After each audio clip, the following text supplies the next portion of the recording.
To get started on our miso peanut tofu bowl, we're going to first start by adding some peanuts to a food processor to make some peanut butter.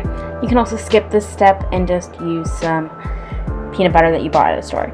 Okay, so now we're going to also add in some tamari, some rice wine vinegar, sesame oil, and some miso paste. The exact measurements we list down below. I'm just going to give this a good blend with the garlic and ginger before adding in our coconut milk. And so I'm adding some coconut milk out of a can here, along with some shredded coconut as well, just because I thought the coconut flavor would taste really good with the miso peanut sauce, and it did. I loved it. So we're also going to add some maple syrup just to bring out that sweetness and to have a salty sweet sauce. Okay, so now I'm small cubing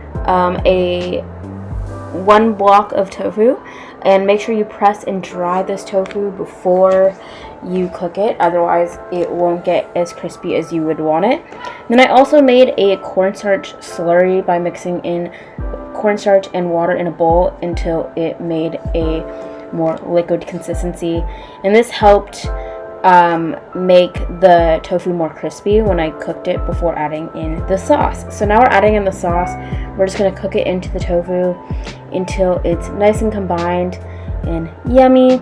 And once it's all done, I added some chili flakes and sesame seeds just for some extra flavor, and then I cooked some rice, topped this peanut miso tofu with the rice and some cucumbers, some carrots, sprouts, and I also topped it with some fresh green onions. And this was an amazing dinner, super fun way to cook tofu if you need some new ideas, and a really easy bowl idea during finals week such as this week. So I hope you enjoy.